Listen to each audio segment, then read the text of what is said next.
Ikakasal na ako.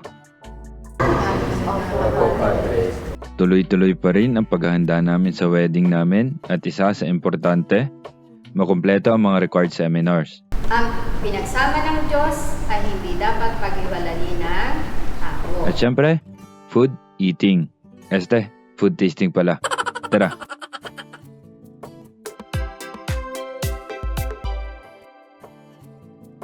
Maaga kaming bumiyahe ni Jay papunta sa simbahan. Maulan pa man din. Pagdating namin, iilang pares kami na nagsiseminar. May finilapan lang kami at pinicturan. Magshot ata. Hindi, joke lang. Katikisim nga pala ang seminar ngayong umaga.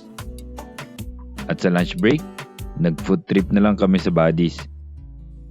Seafood kare-kare, sisig at gulaman. Fight na at mahaba-haba pa ang afternoon session ng seminar. Pagkatapos namin magpakabusog, bumalik na kagad kami sa venue. Pangalo pa nga kami nakarating kahit akala namin ay late na kami. Continuation ng katikisem. Ang pinagsama ng Diyos ay hindi dapat paghiwalayin ng tao.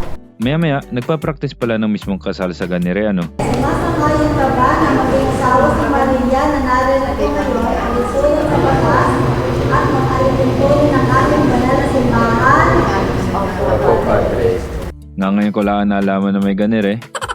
Ang matindi, sumayaw ng sumayaw at umugoy ng umugoy. Kita nyo yan? Ending, natuloy na huwag daw gagawin yan kasi baka ganyan ang gawin namin sa mismong kasal namin. Ay nung napuna ay tindig naman ako ng kainaman eh. Medyo maaga natapos, mga 3:30 lang ata ay tapos na. Papunta naman tayo ngayon sa food tasting. Food eating ang gagawin natin, hindi food tasting. Muntik pang makansel. Nakalimutan ng staff na may schedule kami. Pero nakita rin naman nila na meron nga kami sa calendar nila.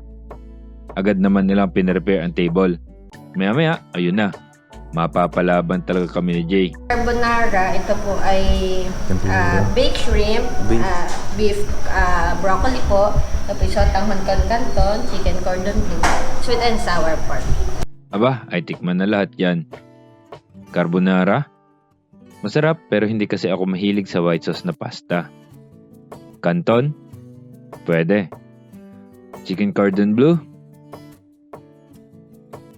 Beef something? Nakalimutan ko na ang tawag. Hindi ko sure kung bakit sinama sa food tasting. Walang beef naman doon sa package na aming kinuha. Baked shrimp. Medyo social to. Wala rin ito sa choices namin. Pero hinain eh.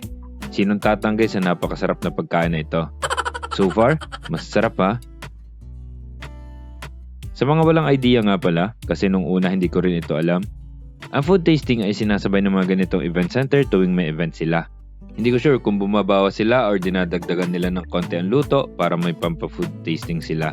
Pero regardless, the idea is, ang luto na tinitikman namin ay niluto ng maramihan, kaya ito na talaga ang lasa nito sa mismong event. Sweet and sour pork, okay din, masarap. Pero nilantakan talaga namin ay ang hipon, ang sarap eh.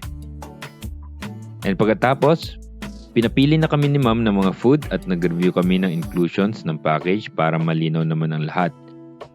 Ang ending, nakapamili kami ng mga foods.